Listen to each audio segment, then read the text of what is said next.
Imagine there's no traffic fatalities. It's easy if you're Pete Buttigieg. Hi, I'm Scott Ott with Bill Whittle and Stephen Green, and this episode of Right Angles brought to you by the members at BillWhittle.com. If you're watching us on YouTube, you might want to hit that notification bell, the subscribe button, the thumbs up thing. If it's on Rumble, they also have a thumbs up or a little plus sign. And if you're back home at BillWhittle.com, we have a 5-star rating system from back in the olden days that we would be extremely gratified if you would employ to let us know what you think about this episode. Ladies and gentlemen, there is a new plan it's called the National Roadway Safety Strategy, funded in large part by the so-called bipartisan infrastructure bill. And this plan, according to Secretary of Transportation Pete Buttigieg, has a long-term goal of 0 roadway fatalities. In case you're counting at home, that's 0 roadway fatalities. Now, to compare that with the current ticker, right now we're at about 38,000 roadway fatalities per year in one way or another between drivers or pedestrians or bikers or whatever.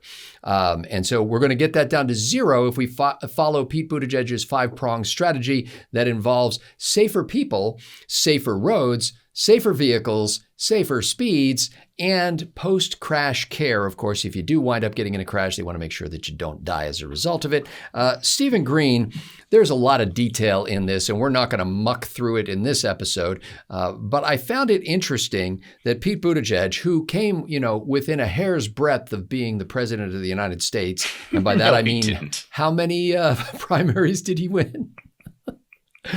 Anyway, He has put forth this plan now, not to say we're going to reduce the number of highway or roadway fatalities, but we have the goal, the ambition, the long-term plan to reduce it to actual 0. What do you think are the odds of success in this enterprise? Well, I've never been a huge fan of Pete Buttigieg, and the only reason for that is I'm just not a big fan of sanctimonious pricks who want to take my money to tell me what to do. But that's just a personal thing on my part. Listen, if you want to get to 0 road fatalities, let's just abolish roads, which I shouldn't say anything and give them any ideas. But here's what I would really like to know. We have a real problem, not an imaginary problem like reducing highway deaths or roadway deaths to 0. There's always going to be some. I'm not against safer cars. I'm not against better roads. Don't say stupid things in the comments.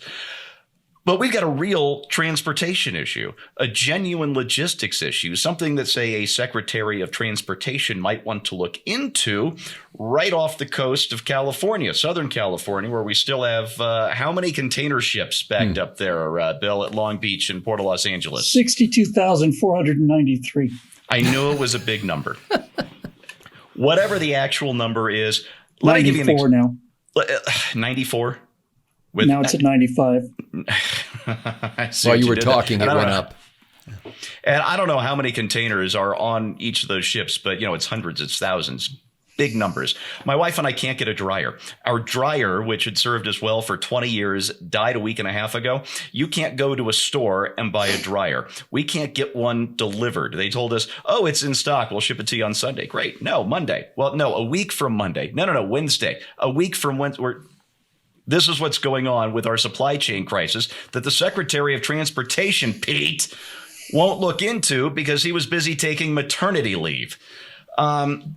But he's going to spend $14 billion imaginary dollars making everything worse because, and I know Bill's going to get into this more, so I won't say too much here, but he's going to spend $14 billion pretty much robbing us of our right to travel freely on the roads we paid for. This guy has 0 priorities. He's on the grift, and he's a big old Karen. So, Bill Whittle, according to this plan, the American society, and I'm just quoting from the plan here, American society has a culture that, quote, accepts traffic deaths as routine, and we need to change that culture so that traffic deaths are no longer treated as routine. And the fatalities per 100 million miles driven has ticked up from about 1.2 to 1.4 in the last couple of years. And for context, back in 1975, fatalities per 100 million miles driven was 3.5. And so the number today is still much less than half of what it was in 1975. But this is a crisis. We're going to spend $14 billion on this. But again, what really fascinates me is the fact that they're not just saying, we're going to nibble this down to 1 or we're going to get it down to 0.75. He's not even saying we're going to get that number down to 0.0025. He's saying nobody's going to die, either walking near a road, crossing a road, driving a bicycle near a road or on a road, in a car, in a truck, in a train. No traffic fatalities. This is what serious adults say to each other in public. What do you think of that, Bill? The second you read the bill, the national safety, whatever, I said, okay, we're in trouble. One of the requirements of this, of course, as you said, this is coming from the government statement, is that we have to have safer people. I personally think that we ought to launch a nationwide, extremely expensive program to create more dangerous people. But I'm a little on the ahead of the curve on that, as I am with most things. Here's the thing, Scott, when you talk about a goal of 0 fatalities, there's only one way to achieve that goal, and that is to have 0 human interaction with the traffic system. And that the second that he started saying that, I knew exactly where they're going with this. They don't like the idea that we can drive our own cars, as Steve pointed out. The way to get to 0 highway deaths essentially is to have 0 people on the highway. That's the ultimate plan. Have everybody on rails. The nice thing about rails is you can shut them down if you want to. But I guarantee you, and I'm deadly serious about this. When I heard 0 fatalities, I said, that means we are going to be pushing for fully automatic cars that are driving, as you may have seen during my convoy moving back to America, at communistically low speeds in order to make sure that we feed the safety fetish that has grown to pandemic proportions in this society.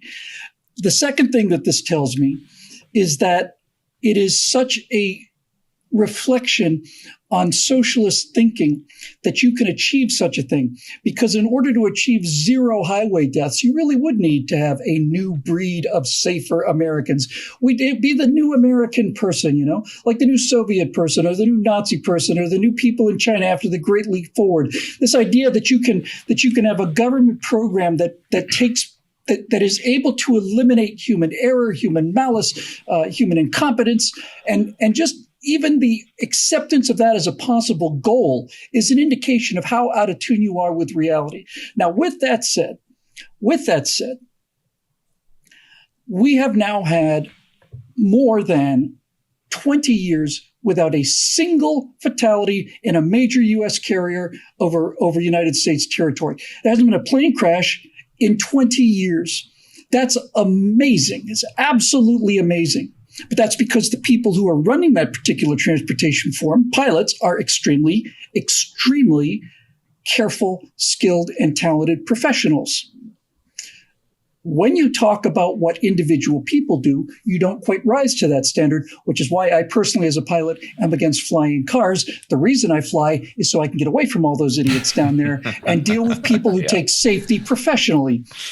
But this is essentially what he's trying to do. He's trying to take the human element out of transportation.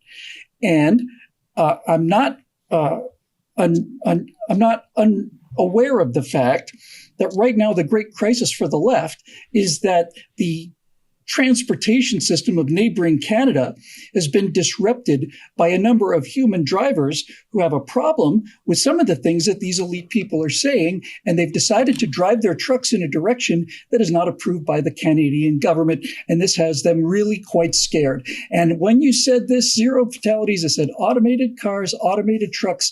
The nice thing about those is they'll go where the government tells them, and if they don't, they simply shut them down. And this is what they're trying to achieve. And this is another reason why they're going to fail, because they're a bunch of inhuman, incompetent, arrogant, elitist, fun-hating, communist swine. Well, when I read this and heard about it and saw Secretary Buttigieg speaking at this news conference, obviously you think of, wow, 38,000 people dying in traffic accidents of some sort. That sounds like a lot of people. And that is certainly in each case, there's a lot of grief and pain and sadness and in some cases that won't go away for years or ever for many people of loss. And so you don't trivialize that in any way.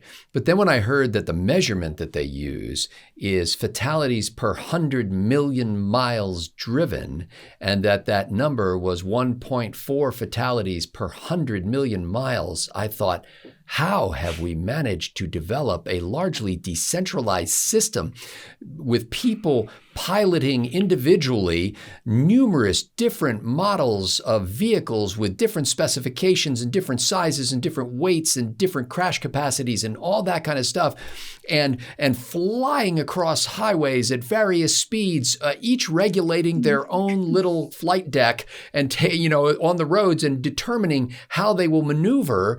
And somehow we managed to get a fatality rate on that. Every time I drive down the highway, do you ever see the cars coming the other direction and think to yourself, hey, they're not swerving across that line and heading right into me? Like, why is that? How is it possible that almost never happens? And that vanishingly small number of fatalities when taken in the aggregate of how many miles are being driven should be a cause for celebration. I mean, the Secretary of Transportation should acknowledge that we still have a ways to go in creating safer cars and better speed limits and better, roads designed in ways to make it easier for drivers to maneuver so that they don't run into each other. All of that is good stuff. But the thrust of that news conference should have been, can you imagine since 1975 that we've actually more than cut in half the number of people who die per 100 million miles driven in this country? That's a miracle. With constant innovation and new cars coming out all the time, and 16-year-olds out there behind the wheel of some of these things, and geezers like me who are heavily medicated driving around out there as well on the same roads. And drunks and drugged up people are out there. And somehow we've managed to have only 1.4 fatalities per 100 million miles driven. We shouldn't be content. We shouldn't say, hey, there's no better we can do.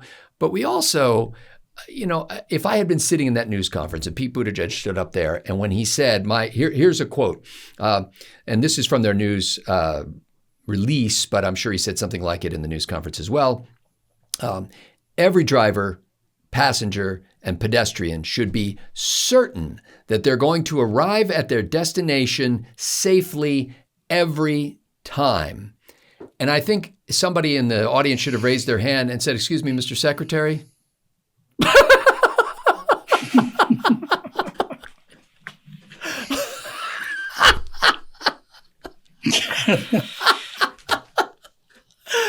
sorry. No, really. Could you say that again?